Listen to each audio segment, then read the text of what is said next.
nous avons à vous partager dans l'agenda de la semaine, toujours dans le cri de la sentinelle, nous avons toujours souvent l'habitude de dire, écoutez et votre âme vivra. C'est ce qu'on a toujours l'habitude de dire. On a toujours dit que, bien aimé, Dieu pour parler à tout un peuple, Dieu pour parler, pour toucher les nations. Dieu n'utilise pas tout le monde. Dieu choisit toujours un homme à qui il doit confier sa mission.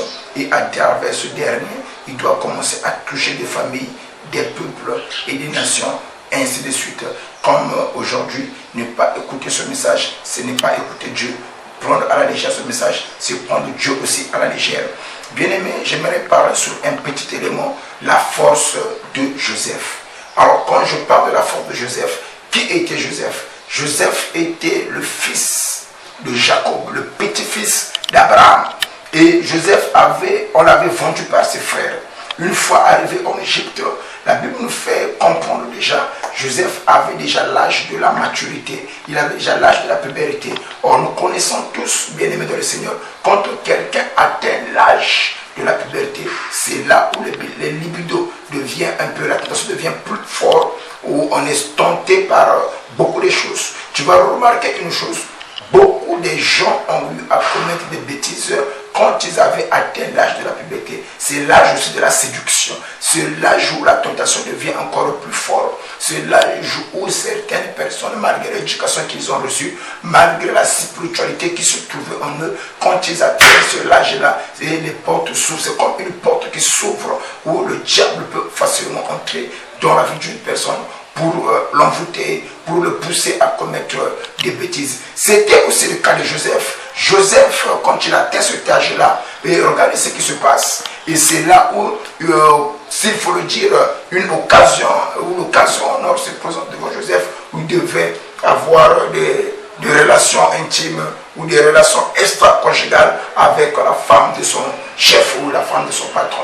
Mais Joseph, malgré la tentation qui était tellement forte, malgré l'âge de la puberté, parce que je connais, il y a des enfants, quand ils ont atteint l'âge de la puberté, ils se sont abonnés dans des chaînes pornographiques, ils se sont abonnés sur beaucoup de choses. Il y en a certains qui fuient l'école, il y en a certains qui commencent à fuguer même la maison. Mais Joseph, avec cet âge-là, on se pose la question, comment est-ce que Joseph a fait pour résister à la tentation? Comment est-ce que Joseph a fait pour rester ferme?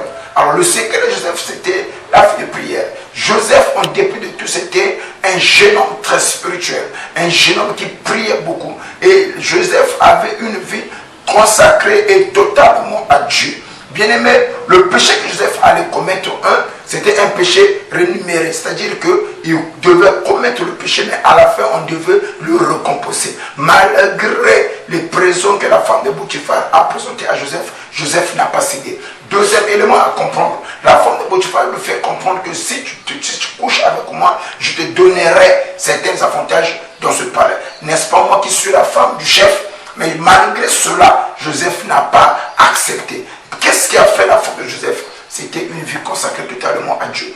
Quand tu as une vie consacrée à Dieu, quand tu as une vie que tu mènes, que tu vis, une vie de prière, bien aimé, la tentation peut être là, les combats peuvent être là, les épreuves peuvent être là, les situations peuvent venir, mais le Dieu Tout-Puissant veillera sur toi, il te protégera. Soyez comme Joseph, les tentations sont là, les épreuves sont là, les difficultés sont là, mais n'abandonnez pas, ne laissez pas. Bien aimé, la prochaine, je pense qu'au cours de la semaine, on va vous donner certains éléments que vous allez comprendre ce qui a fait la force de Joseph.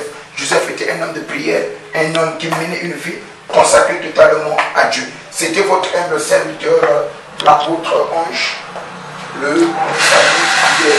Donc, bien aimé, si Dieu ne revient pas, on reviendra encore pour la semaine prochaine. Que mon Dieu vous bénisse.